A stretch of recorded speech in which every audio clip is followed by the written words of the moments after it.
이 고령화 시대를 맞아서 상조 상품에 관심 있는 분들 많으시죠. 최근 국내 상조 시장 규모는 약 10조 원에 육박할 정도로 성장세를 이어가고 있습니다. 특히 여행과 유학, 웨딩은 물론이고 애견까지 결합한 다양한 상조 상품이 인기를 얻고 있는데 문제는요. 광고만 믿고 덜컥 가입했다가 낭패를 보는 경우가 속출하고 있다는 겁니다. 과연 무엇이 문제인지 날에서 취재했습니다. 가족 사랑을 위한 현명한 선택, 여러분의 인생에 큰 감동이 될 것입니다. 노후 대비로 인기를 끌며 상조 상품 가입자가 1,000만 명에 이른다는 2025년. 그런데 2달이나 3달 정도 거의 불면증에 아예 시달리나 밤도 제대로 잠 못 자고 집에 있으면 혼자 눈물 흘리고 내가 왜 그랬을까 막 그런 생각도 자체가 많이 들죠. 쓰레기죠 진짜. 이거는 정말 사용하지 말아야 된다. 네, 그렇게. 지난 10월 회원 2만 5천 명으로부터 약 500억 원의 선수금을 받아 운영되던 상조 회사가 돌연 폐업했다는 겁니다. 갑자기요? 당시 가입자를 직접 만나봤는데요. 딴 건 몰라도 어머님도 이제 연로하시고 또 저도 마찬가지. 그러니까 때가 돼서 저희가 상을 치를 때 이 상조 회사가 안전하게 그리고 저희가 편안하게 마지막 가는 길을 좀 잘 해주셨으면 좋겠다는 그 바람이 있었던 거예요. 총 얼마를 납입하셨어요? 지금까지 그러면? 제가 762만 원이에요 각각. 7월 달까지도 그 자동이체 계속 되고 있었었고 설마 이런 일이 벌어질 거라고 상상도 못했었고요. 이제 그래서 소식을 듣고 들어간 회사 홈페이지는 이미 폐쇄된 상태. 소비자들은 달랑 문자 한 통으로 뒤늦게 사실을 알게 되고 해약을 하고 싶은데 네. 해약에 대한 일을 어떻게 아무것도 연락도 안 되고 정상적인 회사라면 이렇게 할 수가 없잖아요. 본사에 들렸죠. 갔더니 방을 뺀 거예요.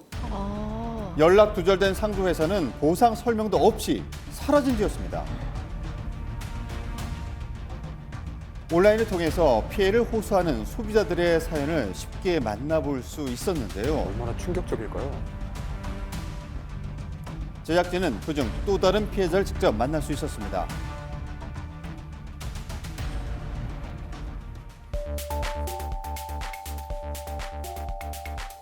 한 계좌다가 3만 원씩 해가지고 4계좌를 들었거든요. 그리고 10년 납부하면 된다고 해가지고 괜찮겠다 싶어서 가입하게 됐어요.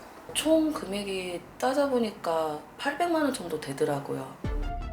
미래를 위해서 아껴가며 모은 돈. 돌려받지 못할까 앞이 막막하기만 한데요.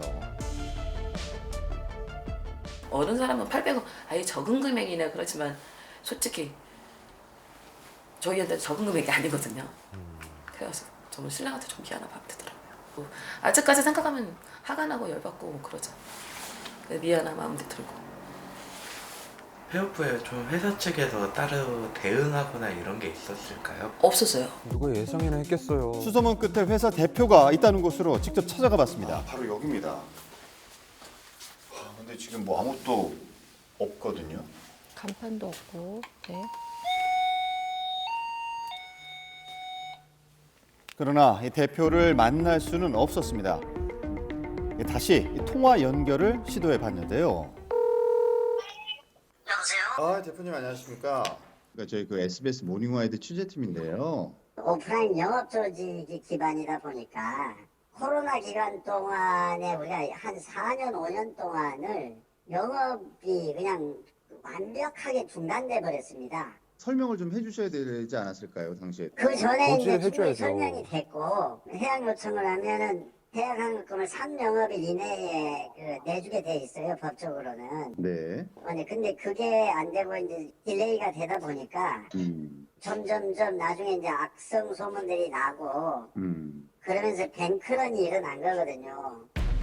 그렇다면 피해자들이 낸 원금은 돌려받을 방법이 없는 걸까요?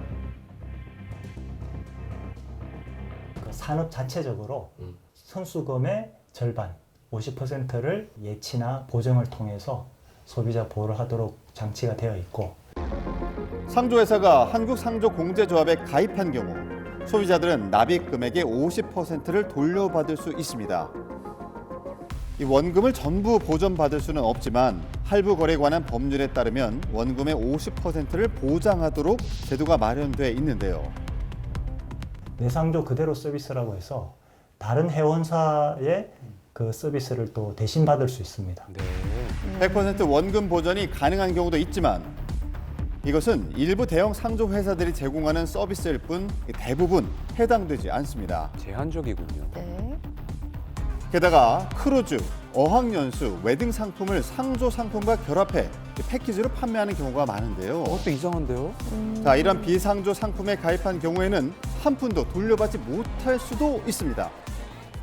상조 같은 경우는 지금 이제 50% 보호 제도가 적용이 되는데 여행 같은 경우는 보호 제도가 없었습니다.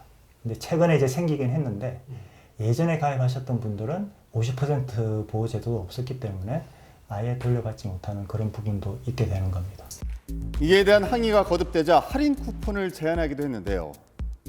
전혀 없다가 뭐 여행 상품이 있다는 식으로 그거를 보낸 거예요. 근데 이거 보내보니까 뭐 할인 쿠폰만 발생한다고 하면서 이렇게 문자가 온 거예요.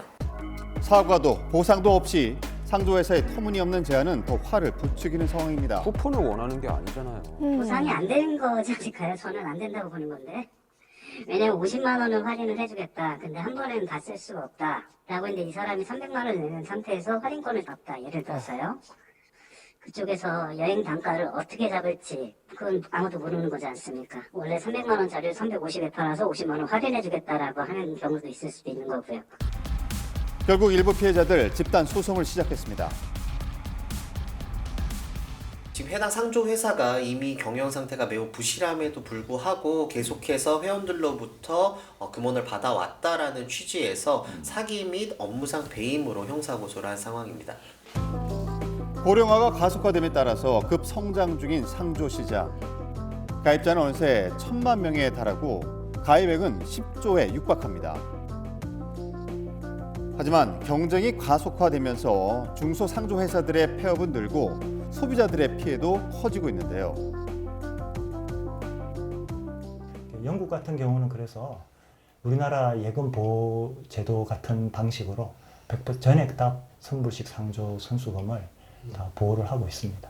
법적으로 어떤 제도가 완비가 되어야 될 텐데 다른 보험 상품이나 예금 상품에 비해서 법 제정이 미비한 것이 현실입니다. 그렇기 때문에 소비자에 대한 어떤 예치금을 충분히 확보하고 그 기준을 상향하는 것이 반드시 필요하다고 생각합니다. 상조 회사들의 잇따른 폐업 과연 누구의 책임일까요? 불안전한 제도로 인해 그 피해는 고스란히 소비자들이 떠안아야 하는 현실. 가입자가 더 이상 불안해하지 않고 미래를 대비할 수 있도록 법과 제도적 보완책이 시급합니다.